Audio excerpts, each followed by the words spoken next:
interactive meeting with our senior foreign service officers. May I request our President, Dr. C.I.S. Prasad, welcome the guests with a bouquet.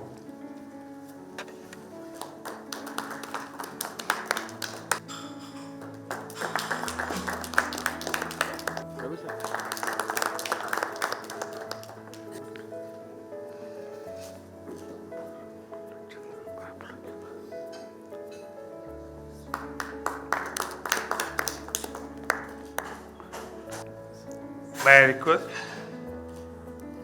our President to felicitate Shri Raghuram, Director UNP MEA.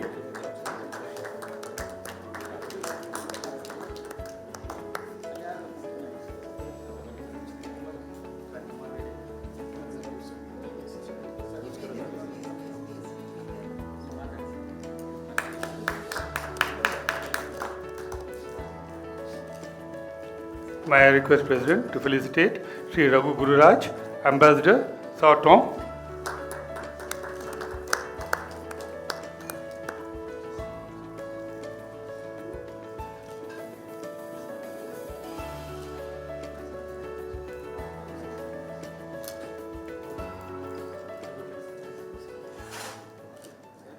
Respected past presidents, the President-elect Shri B.V. Gopal Reddy, the Senior Vice President-elect Ramesh Chandra Lahoti, the Dynamic Chairperson of International Affairs Committee Uma Reddy, and past presidents and members of FKCCI, our three distinguished guests from the Karnataka, who have been occupied the wonderful positions in the Ministry of External Affairs. This is the third series of having the presence of the ambassadors, the provision of IFS, and today, with your three, I think 9 ambassadors, IFS persons have been interacted with the FKCCI. It's the greatest day for the FKCCI. As a president of FKCCI, I extend warm welcome to Shri Raghuram Shastri, the serving as Director, United Nations Political. He is also division in the Ministry of External Affairs, responsible for all the matters relating to United Nations Security Council and UN peacekeeping missions. Shastri was the Deputy Ambassador of India in Kabul, Afghanistan till August 2021. Earlier, he has served as a political officer in Indian embassies in Washington, D.C., Islamabad, Rabat, Paris, and MEA in New Delhi. An Indian Foreign Service Officer of 2006 batch, Shastri's compulsory foreign language is French. He is proficient in Telugu, English and Hindi, apart from his mother tongue Kannada. Born in Shimoga and educated in Shimoga and Chitradurga, Mr. Shastri is a postgraduate in genetics. So we have a great pleasure in extending a warm welcome to Mr. Raghuram Shastri for this interactive meet. And you know that United Nations Security Council is very important to maintain international peace and security, to develop friendly relations among nations, to cooperate in solving international problems, and in promoting respect for human rights, and to be a center for harmonizing the actions of nations. We can hear more about how the Indon, as his role as in United Nations Security Council, how we can get immense benefit, because the purpose of all the 3 IFS officers have been present here as a mid-career training program of Sushma Swaraj Institute. It's I think unique after a long time, where every IFS officer, before they get promotion or going for others, they need to interact with the industry leaders to understand the aspiration of business community. So I also extend warm welcome to Dr. K.M. Praphullachandra Sharma, joined in Embassy of India in France and Monaco as the Deputy Chief of Mission on 17th April 2021. He is a career diplomat and joined the Indian Foreign Service in 2006. Dr. Sharma has served twice in the Embassy of India to Belgium, Luxembourg, and UE in the Belgium from 2008-9 and 2012-15. Prior to arriving in Paris, he served the Embassy of India to Nepal from 2019-21. He served as desk officer in charge of India-Sri Lanka, the bilateral relations at the Ministry of External Affairs, and served on deputation in the Ministry of Petroleum and Natural Gas. He is also bachelor degree in Ayurvedic medicine and surgery. He is married to Ms. Soumya Chandrasekharachari, who is also a career diplomat. And all of you know that India and France, we have if you think you want to dream and you want to go to space, they have space technology. And Karnataka is known for the 46% of contribution of renewable energy in India. I think the France has a lot of the type with renewable solar energy. And most important, what is being required for the nation, I think the skill development and entire advanced computing, and also the entrepreneurship we look for from FKCCI, how we can enter into MOU with your resource and make sure that the skilling India is very important, especially the MSME manufacturing. So we had a just informal discussion. If you start, I think during the president-elect period when you become president, I think FKCCI can have MOU and have a continuous programs from skilling of manufacturing. And we have Parimal, is the chairman of Skill Development Committee. He can interact with you and see that how we can take it forward, because ultimately the nation requires the skilling of young population to become the great entrepreneurs. I extend warm welcome to you, sir, Dr. K.M. Praphullachandra, for this interactive session. And we have with us again one more distinguished guest, Raghu Gururaj, assumed charge as India's first resident ambassador to Republic of Sao Tome and Principe in 2021. He has served in several capacities, both at headquarters, overseas. His diplomatic assignments so far include posting as Yemen, Singapore, Switzerland, Argentina, Saudi Arabia, Vietnam, name, it goes list of 30 countries. So very rich experience of you, sir. Prior to assuming charge as Ambassador of India to Republic of Satom and Principe, Mr. Gururaj was the Consul General of India to Sumatra, Indonesia, and resident in Medan. At the ministry, has served in Protocol, External Publicity, Division Administration, Regional Passport Office, Bangalore. I think many would have been interacted with him when he was the passport officer at Bangalore. Maybe, sir, 90s, sir? 2010? 1, prior to this. Gururaj graduated with a master's in political science and economics. He possesses a diploma in journalism. The languages, apart from English, Hindi, and Kannada, he also knows the Spanish and Russian. A keen follower of sports and international affairs, he is totally a reader and writing is passion. And you know that actually this is a new country where we have been import and exports of meat and other products. And most important that we can always explore the opportunity to visit the place as a tourism, one of the best tourism place in the entire world. That's what we've heard. And as president of FKCCI, this organization been established in the year 1916 by the Sir Vishweshaya Bharat Ratna Awardee, and 105 years of existence with the dedicated service by the presidents and the team continuously, promotion of trade industry. And as you rightly pointed out that FKCCI has been playing a very important role suggesting policies to the government, and also been involved actively in bringing investments, and also make sure that all the laws what has been government brought, we bring the compliance. And Karnataka is the second highest in tax collection of GST, the first state for compliance in the GST in the entire country. And also you have seen that Karnataka is known for IT capital, because all of you are from Karnataka. I do not like to take much about Karnataka, but FKCCI have been ventured to 14th edition of Manthan, where we have been expanded, and also horizon of all the 5 states, innovating the 625 ideas from the young minds. So we look forward to the support from you, how the 75 teams can be interactive with you. And Prashant Prakash, I think you would have been met, is the chairman of Vision Group and also has been advisor. And our B.V. Naidu is the chairman of KDA, Karnataka Digital Economic Mission, is also a grand jury. And we also engaged Bhanumurthy, is the economic advisor of Prime Minister of India. He is the now Vice Chancellor of Ambedkar School of Economics. And Madan Padiki, I think, a co-bridge founder. And apart from that, we've been also providing 12 crore seed money from Udon New Horizon College of Engineering and Atal Incubation Center. So this is a new idea which FKCCI have been ventured to create a new India in the 75th year of independence. I do not like to take much time, but all the 3 can play because of Karnataka. You can be ambassador for the India, I know very well. Also, you can also step out and see how beyond Bangalore and MSME in Karnataka can get support through your support. And also, you can also make some business meets, and also technology can transfer, and especially skill development in India, France, sir. You can play very important in making us getting technology for Industry 4.0. And you've seen the metaverse, the new technology where we feel that metaverse is going to be order of the day. I feel that since if India-France space technology, if you can throw light on how the impact of science technology conscious in the metaverse, where the AI and automation is going to rule the nation. So I'm very happy and privileged to extend warm welcome to all of you. And again, we have the illustrious past presidents here and managing committee members, and also we are from VTPC, Karnataka Udyog Mitra, and other few. And we have got the guests from the media, also print and electronic. And I extend warm welcome to you and have a very good interactive session. I'm delighted and also feel happy that you are for us and we are for you. Thank you. Good evening, everybody. I can hear.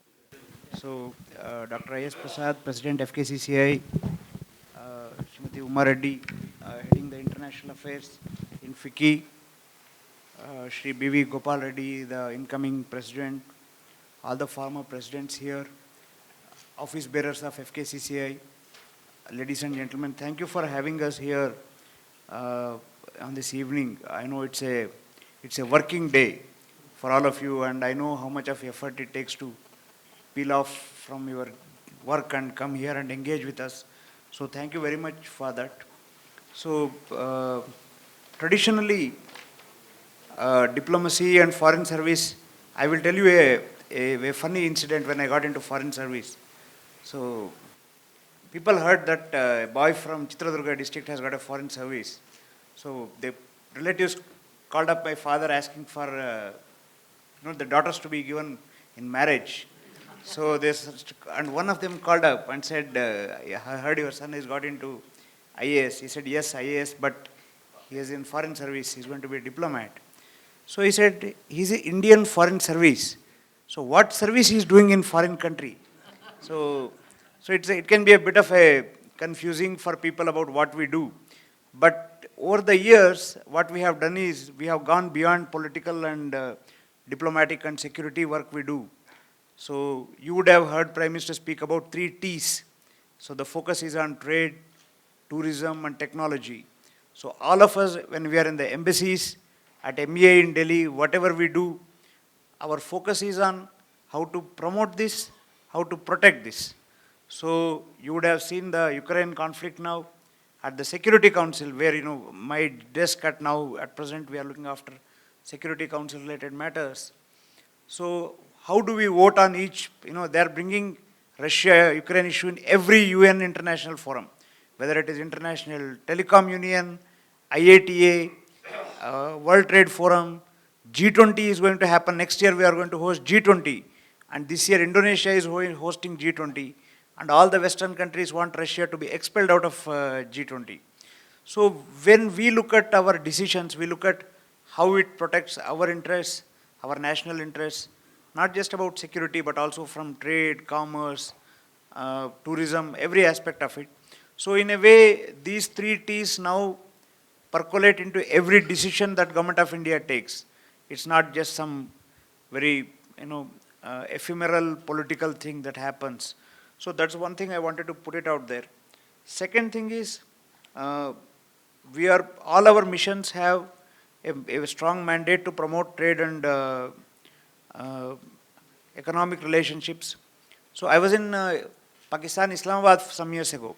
So because FKCCI saw that 1916 it was established. So we used to go to Karachi to interact with the Karachi Chamber of Commerce. So that was established in 1931 or 32 by Gandhiji inaugurated it. And the inspiration came from FKCCI, which was so they mentioned, and my High Commissioner said he's from Karnataka, where so established. So I thought I would, it just came to my mind. I remembered there was a building where with the plaque, inaugurated by Gandhiji in Karachi they have. So FKCCI have, pioneered all this trade and technology, investment. In a way, people-to-people contact happen because of trade. So we forget that, people-to-people contact doesn't happen because of tourism. People interact because of trade. So that's the most important thing. So we are very committed to it. In MEA, we have got specialized divisions in economic relationship diplomacy, which looks at it. We have a very strong mandate in various missions where we have officers from Commerce Ministry posted who focus on promoting trade and investment. So I was before in Kabul, I was in Washington, D.C. So we had a huge basket of issues with US. Many of you would be following, the trade issues we have with US. They include commodities, they include market access for our products. Many of them are in the SME sector that we want to promote. They have all sorts of barriers. So these issues have been focused for us in resolving. I saw recently that 4 or 5 of them have been resolved. So this is a priority area. So I would once again say that this has been a wonderful opportunity to be here. I would look forward to hearing from all of you also and see what are your concerns, how we can as MEA and Foreign Service do more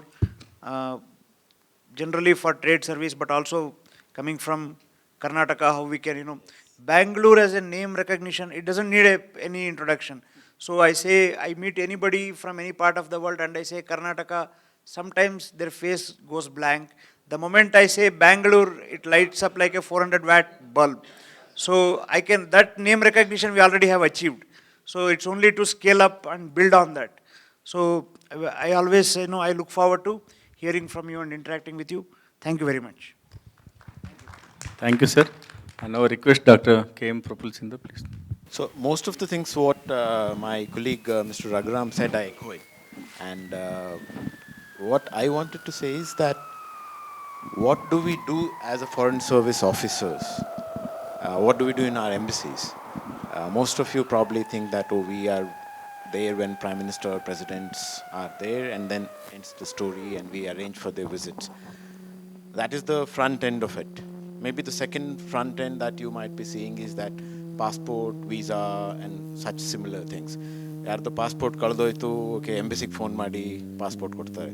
So but there is something which is beyond all these kind of activities, which we don't actually show or not visible to a normal person in India because it is not directly related to you, which is education, science and technology, space, industries, investments, economic diplomacy, which is really something which Raghuram mentioned about 3 T's. Tourism, which is there.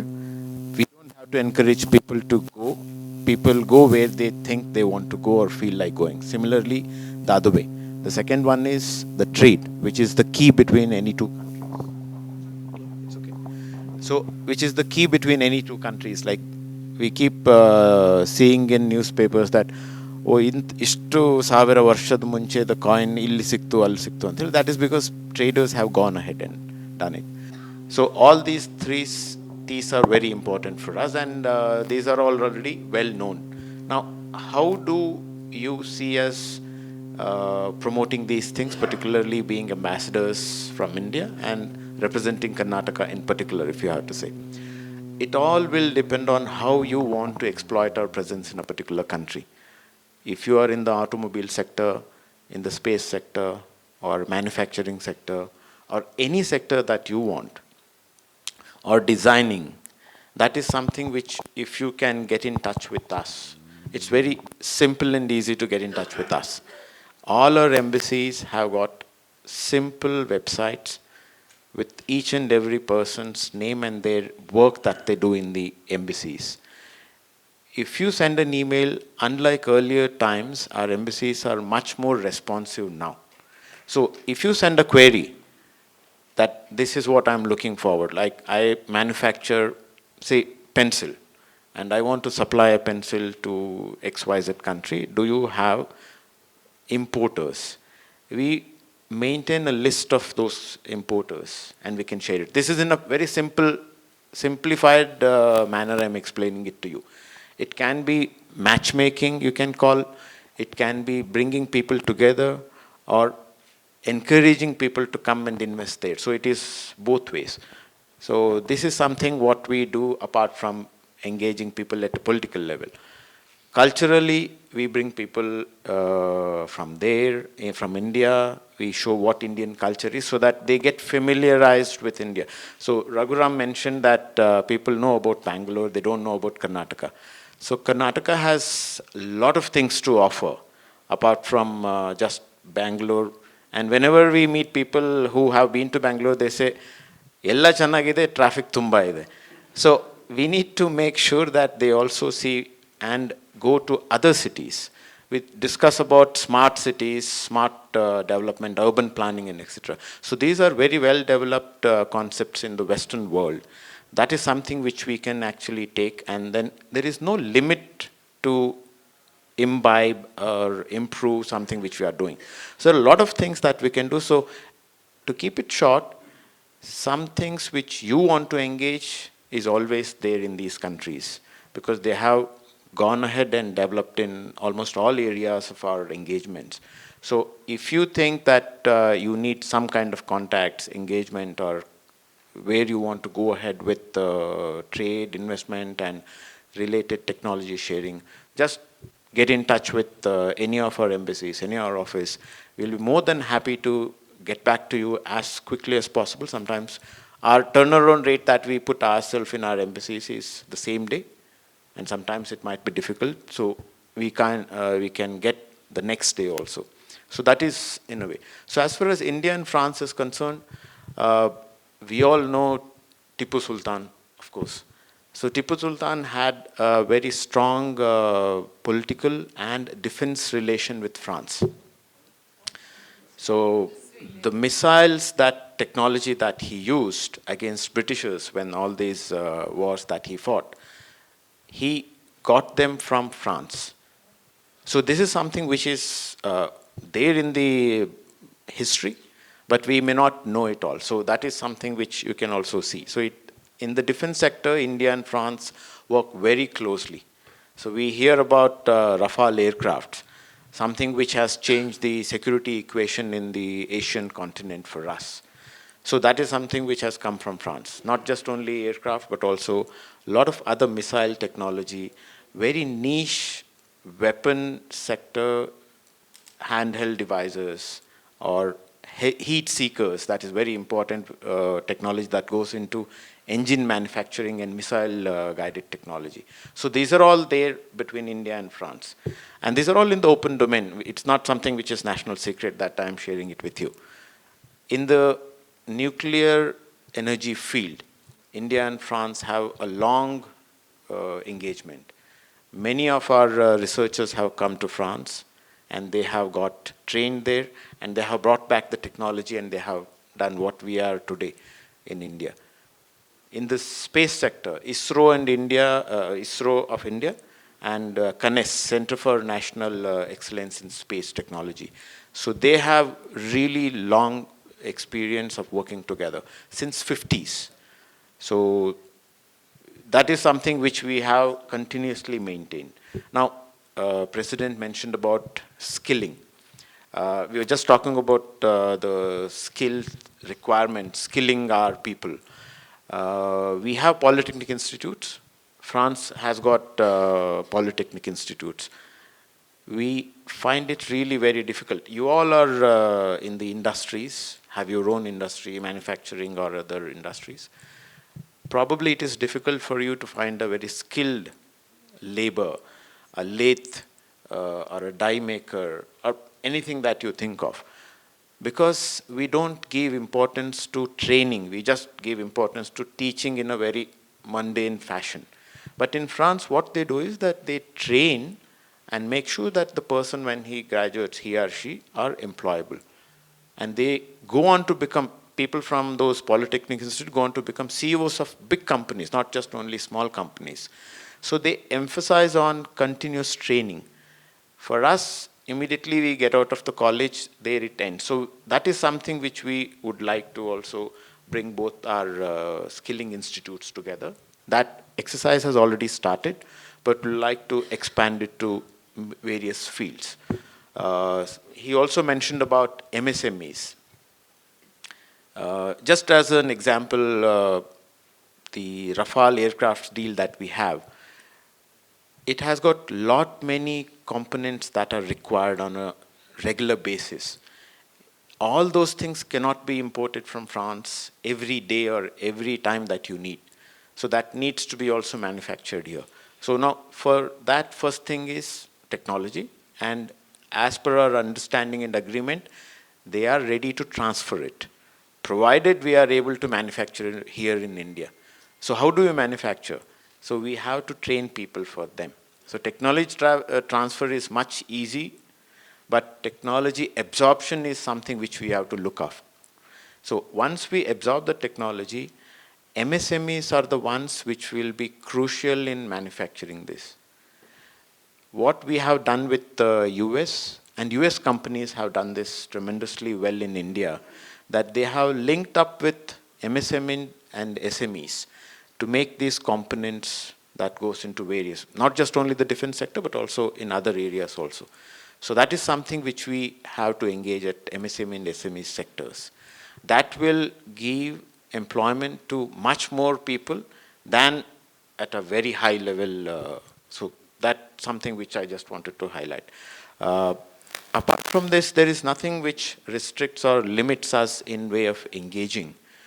What we are now in the digital technology doing with France is that there are three different models in the technology world. One is the American model where technology absorption or technology for public good is controlled by companies, Google, Apple, Amazon, and Facebooks. There is another model which is Chinese model, which is all controlled by the government or the state, which state prescribes or limits or restricts the interaction or to the extent that these companies can go. So it is like a surveillance kind of a thing on companies also.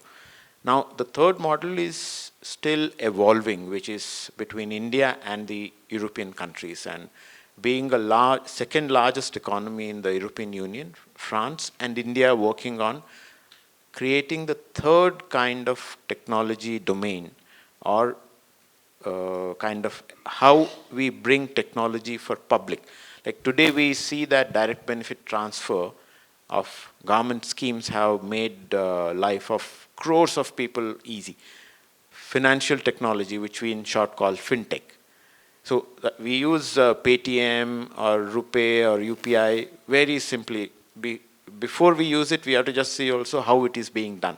So that is the technology being used in the financial sector, and now everybody uses it.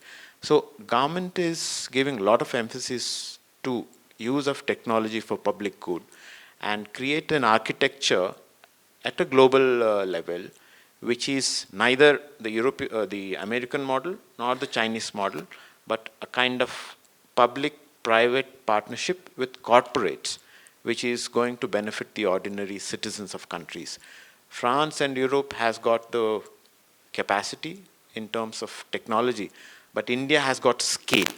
So that's where we are trying to marry the two and make it something which we can use it for public good. So there is no limit for us to explore the opportunities between our countries, whether it is India and France. I'm working in France, so I'm speaking in terms of France.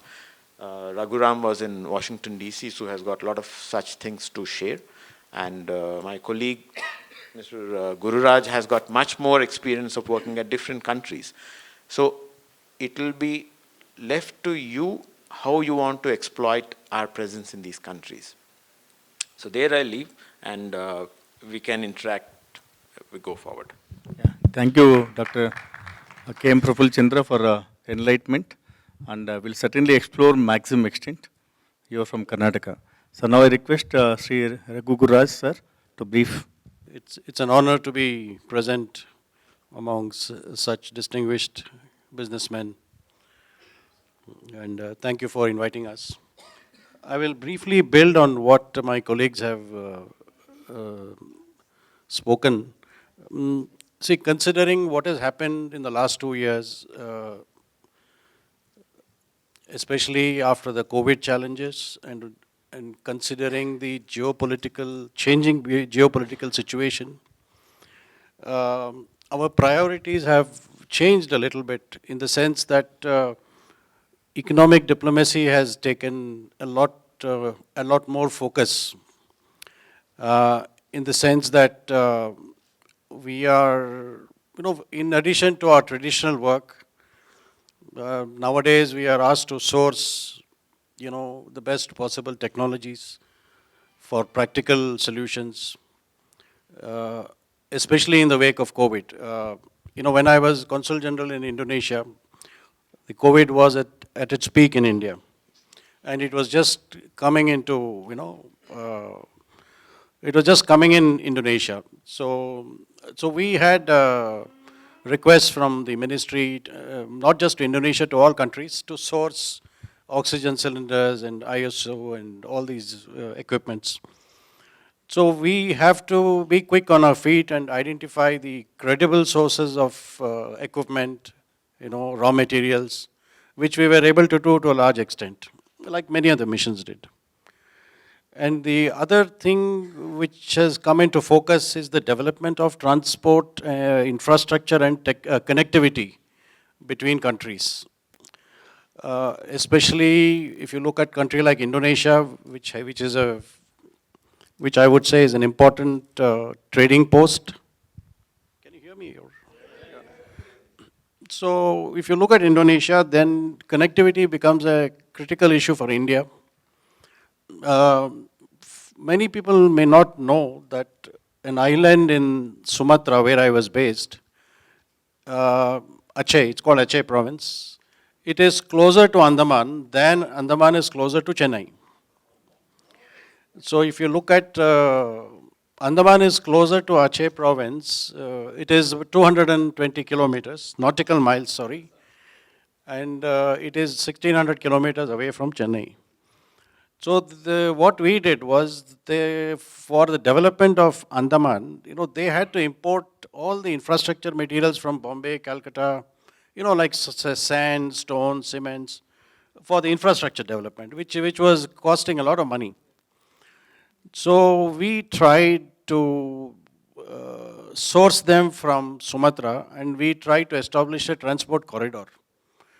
And it was partially successful as far as goods were concerned, because it was economically viable to do trade between these 2 points, rather than Andaman doing trade with the mainland India. To that extent, we were succeeding. Unfortunately, we couldn't source the raw materials because Indonesia put a ban on export at that time, for whatever reason. But anyway, we were able to establish the transport economic corridor, and we had developed good linkages between the Andaman Chamber of Commerce and Industry and the counter body in Indonesia. So this is one example where we found connectivity is something very critical, and so that is one of our focus, and the sourcing of materials, and we are always on the lookout for the best practices. Maybe it can be in technology, it can be in medicine, it could be on any other field. So that's one of our mandate, to identify suitable best practices which we can adopt in India at various levels. So this is something which we do. We give priority to these efforts. And technology transfer, my colleagues have already mentioned, this is an important activity which we do. And like I mentioned, in Indonesia, in addition to what we do, like passport issuance, visas, which we do as a matter of routine. But the COVID challenge in Indonesia threw a big challenge to us as a consulate, as an embassy. Sumatra has about 100,000 Indonesians of Indian origin. Who came as Indians many years ago. They became Indonesian citizens. Plus we had a diaspora of about 20,000, 30,000 alone in Sumatra. And there was a ban on, travel exiting Indonesia. People could not leave. And there were many people who came on tourism and got stuck with very little money. They came on a shoestring budget, went to Bali and Medan, and they got stuck. And they ran out of money. Some of them got COVID, and they came to the embassy. So these were challenges which we had to encounter. So this is something which we do. COVID is one such crisis. There could be other crises like deaths and things like that, so which we are on our feet. We send officers to different provinces where people are located. So this area has become more prominent after the COVID has affected all of us, because people are living in different areas, and it's become an important function of the embassy to reach out to different provinces. So that's a critical aspect of our work. And I don't have much to add to what my colleagues have said. I just want to point out, I worked in Muslim countries, where the Muslim majority countries. Sometimes we have to be alive to developments which happen in India. There is always a fallback, there's a repercussion. There are a lot of protests in front of the embassy, the consulate on various issues. I don't want to get into specifics. So this is something we battle throughout our tenure. And also, right now I am posted in an island called Sao Tome and Principe. We opened a new embassy there for our own, for political reasons. The objective is political. It is located about 400 kilometers off the coast of Equatorial Guinea. So in some ways it is strategic in our calculations. So we have opened it and we have, as I have been posted as the first ambassador there, and we have a short embassy. Yes. It's a country by itself. It was a Portuguese colony for 400 years, West Africa, and it became independent in 1975. The beauty of this island is its location. All the major countries of the world have embassies there, so you can't disregard this country. The main countries are there, the presence is there, so we are there now. And ISRO has got a project there. I can't go into specifics on that, but we do have a project there. We are looking at other projects.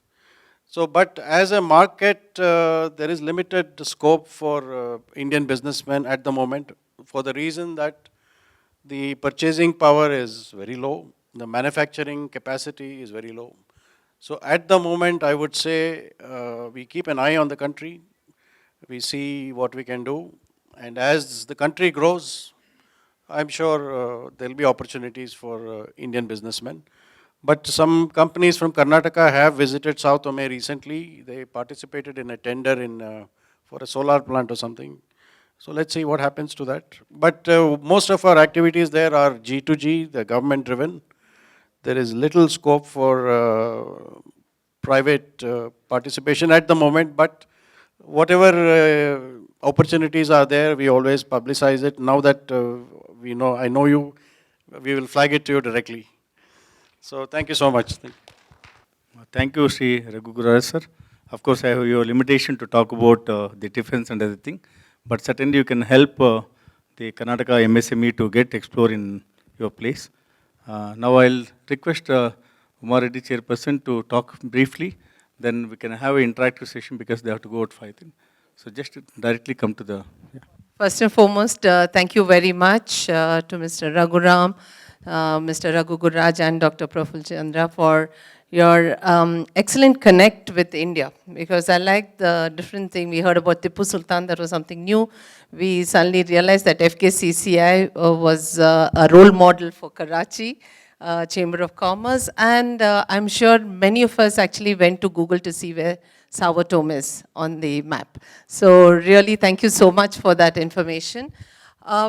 We as an association, our prime objective is to look at B2B for our members. I mean, we are here for the business growth of member entrepreneurs. So what we have is one ask from you, that as you go forward to many of the embassies and many of the chambers of commerce that you interact, we request you to remember FKCCI and provide us that connect whenever there is a possibility, and you actually take back the Karnataka, the Bangalore, the chambers of commerce and the industrialists here, that here is an organization, and one mail from you all saying that here is an organization that the chambers of commerce can connect. That's an opportunity and that's an ask. And the second ask is that we do have our global investors meet happening in November in Bangalore. We request you that if there is any delegation or there is a possibility, if anybody who's interested to come here, especially from France or be it from Sao Tome or wherever, we request you to kindly connect them to us, so then there is an organization that will facilitate the same. With this, thank you very much for joining us. My question is to Dr. Praphullachandra. You said we have become more responsive. I thank you for that. And it's a truth statement. Earlier, this posting, IFS posting, was considered to be an entertainment and a leisure post. Today, I dare say under Modi regime, things are totally different, and you're all welcoming us to ask you questions and assist us. My question to you is, see, we have a large sheet metal manufacturing facility, 1 lakh square feet, state of the art. We manufacture diesel generating sets, agricultural equipment, and industrial equipment. Now, under Modi regime, particularly for MSMEs, a new provision has been brought under Make in India that up to 200 crores, all the tenders will be from within India for the Indian manufacturers only. MSMEs only. Therefore, there are a lot of French manufacturers who might desire to manufacture products in India with high technology and partake the Indian demand. Can you align somebody for us? In any, see, we can handle high technology, we can handle mundane things like agricultural, industrial equipment, white goods, anything. Is it possible for you to align somebody? What are the criteria? How much percentage of share that are investments that you want them to get in? What are the technology absorption, your capacities? Because when we go to a company and tell them that no, there is a next company in India who want to partner with anybody in France for manufacturing, say you said diesel generators. So they would like to see your reputation, your association, your experience, your skill power, your setup here. So I would like to welcome you or request you to share those kind of details with us.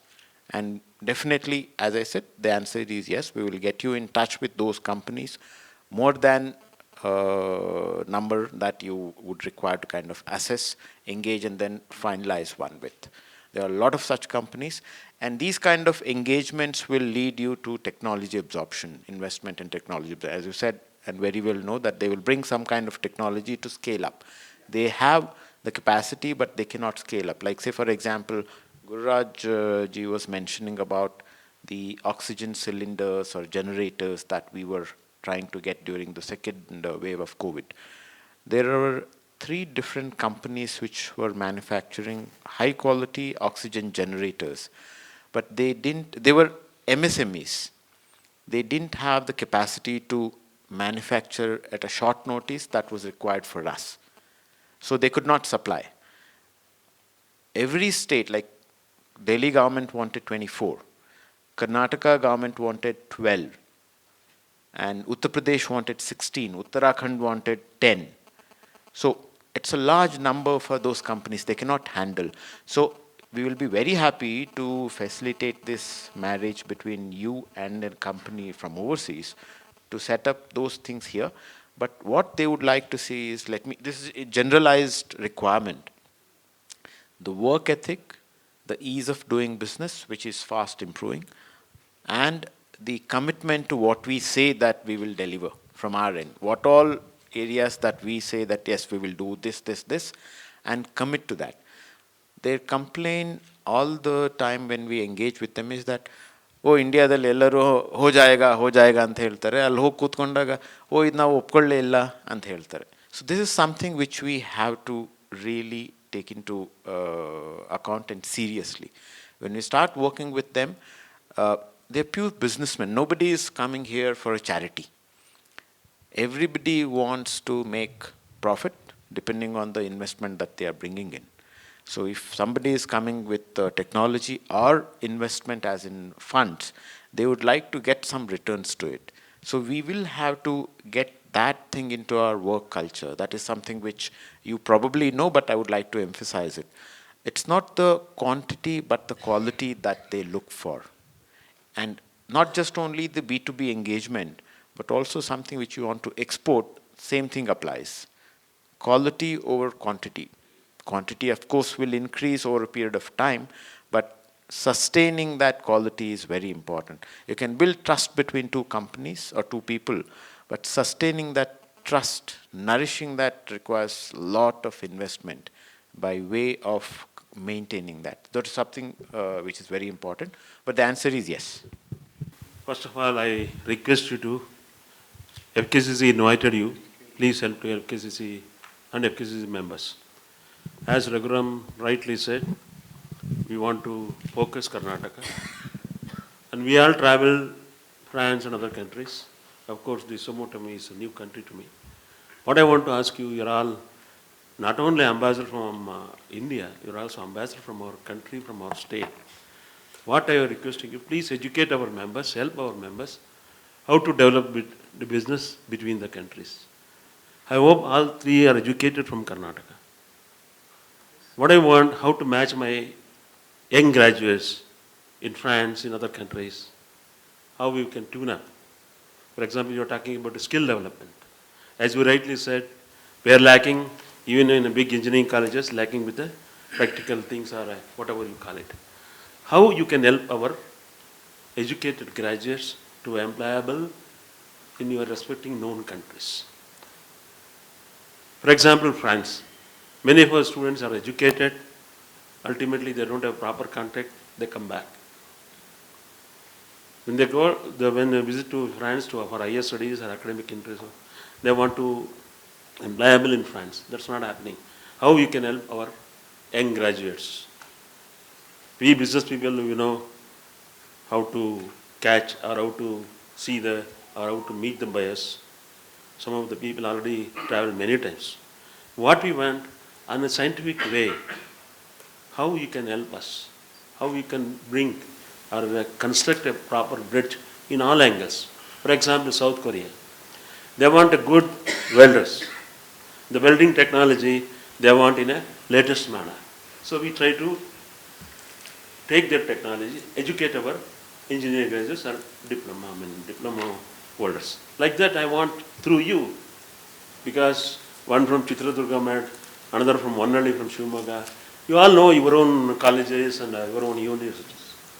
So let us see how best we can share your knowledge, how best we can utilize you, and how we best utilize your services in Karnataka, not only to industrialists, also your colleagues or your junior students who studied in your colleges.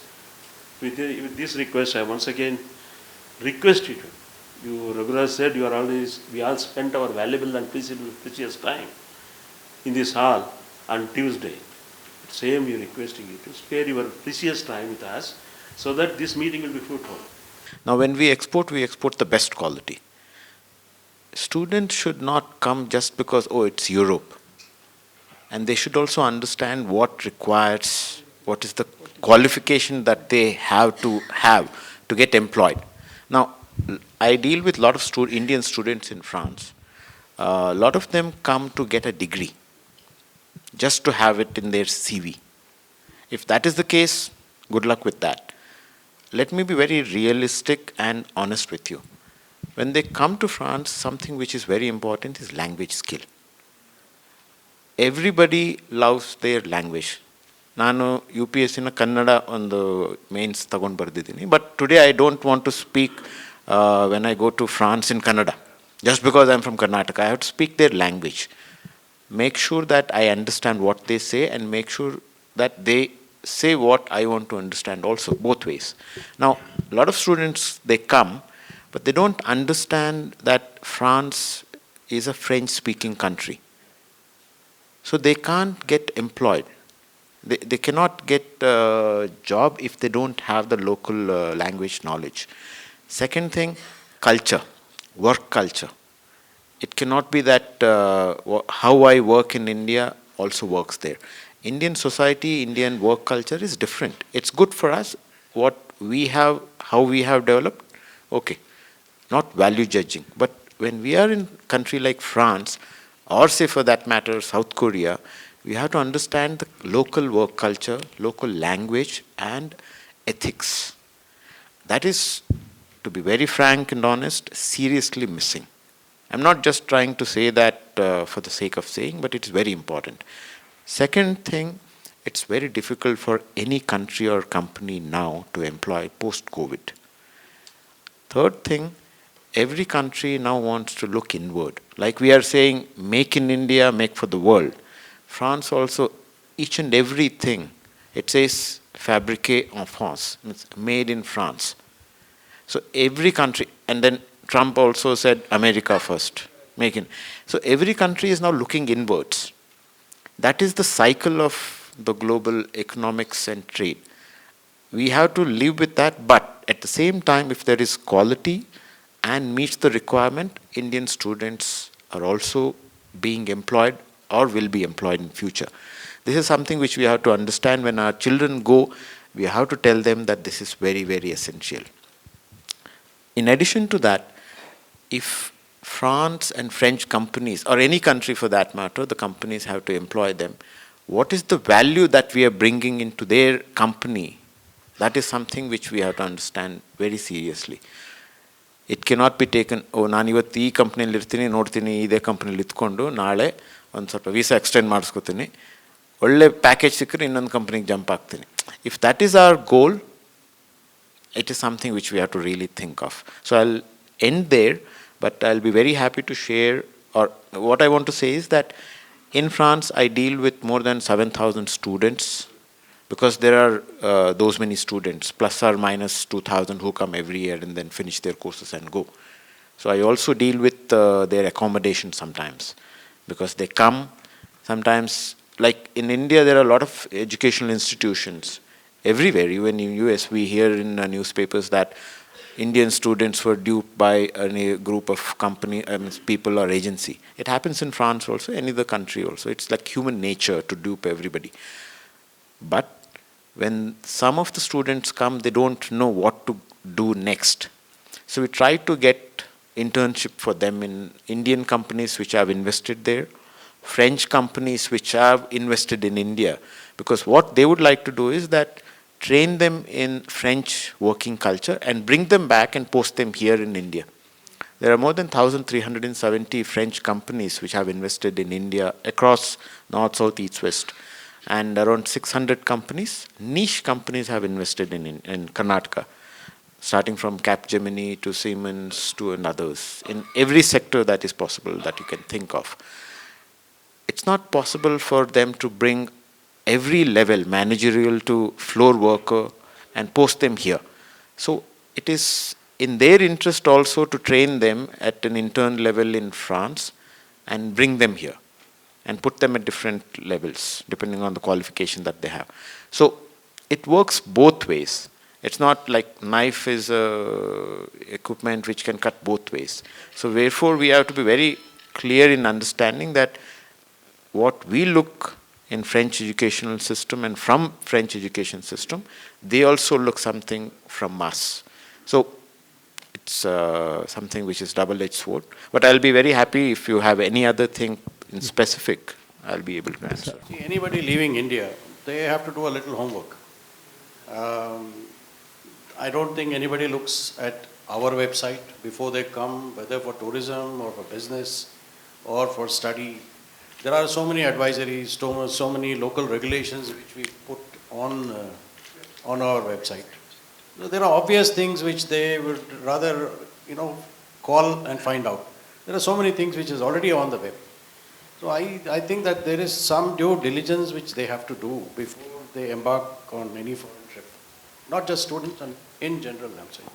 For many years, students who could not get admission in medical colleges in India, they used to come to Russia, Kazakhstan and other places without knowing the language and struggling with the semesters and all that. So at some point, many of them had to discontinue, and they used to come to the embassy for help. Obviously we couldn't do much at that stage. So what we did was that we had discussions with the universities which offer these courses, We told them, you make it mandatory, give them a foundational course in Russian. At least they have a working knowledge of what they are studying. Otherwise, don't accept it. So there was this institutional arrangement in place, and it became 1 year. So if they are doing 5 years, they'll do 6 years, 1 year of Russian. So that was put in place so that now they know that without learning the first stage, they cannot go further. So this was something which was done on paper, and we identified the problem and we took action. So I just want, you mentioned about the Japanese thing, how is gonna. So I was in the Ministry of Petroleum when I was in Delhi from 2016 to 2019.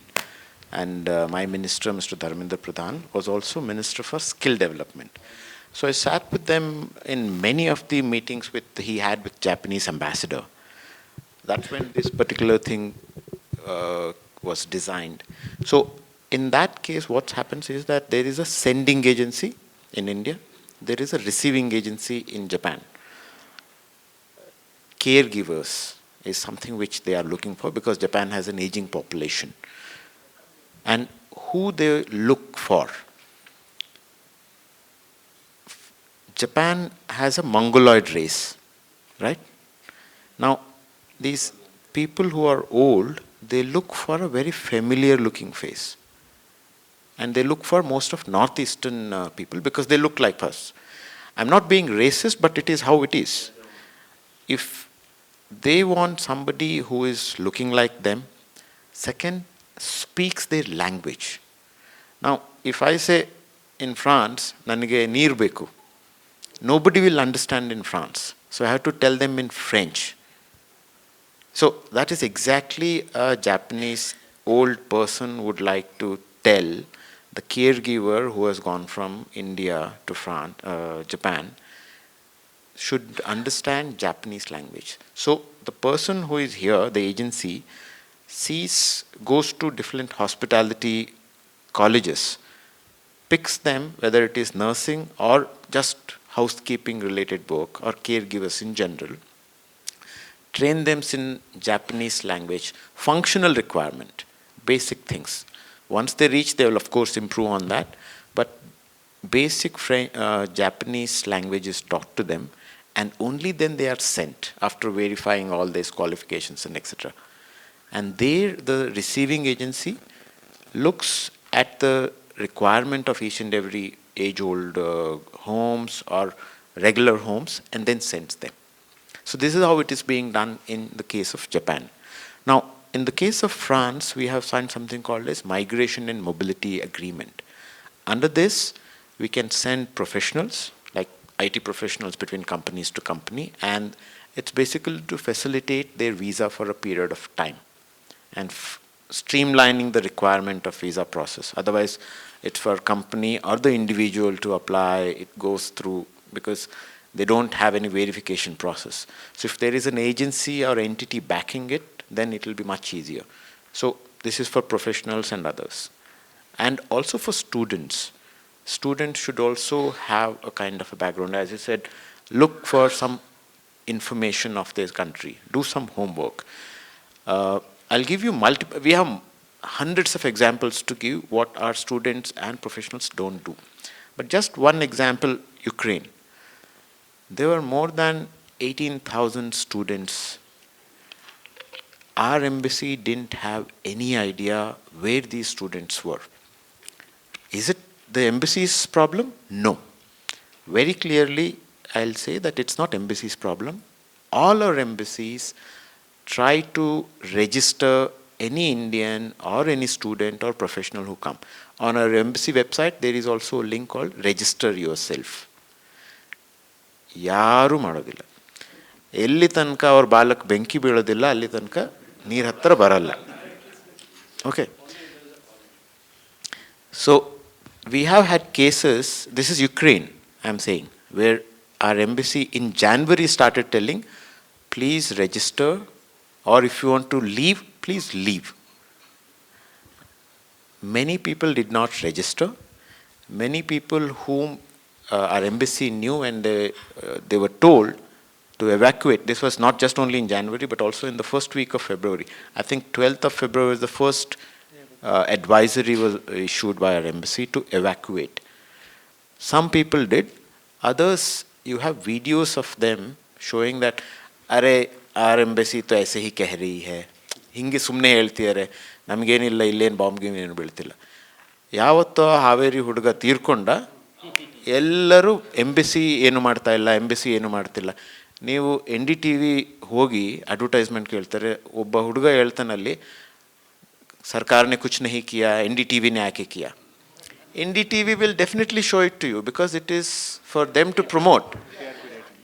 We are government of India. I'm not saying that we are amazing workers. We also have our limitations. Embassies are short of staff, short of resources. We are like you and I. A company is just a government at the end of the day. So, embassy, we sent officers to those areas which are forefront. ಆ ಕಡೆ ಈ ಕಡೆ ಗುಂಡು ಅದೆಲ್ಲ ನಮಗೂ ಅಷ್ಟೇ ಎತ್ತಾಗುತ್ತೆ, ನಿಮಗೆ ಎಷ್ಟಾಗುತ್ತೆ. In spite of that, people run from close by embassies and missions, Indian embassies from Delhi, to evacuate these people. And we were largely successful evacuating them. Some people came with pet dogs, pet cat, pet cheetahs, and etc. to evacuate. Where people were finding difficulty to get evacuated, we still did that, not just only Indians, but also other nationals.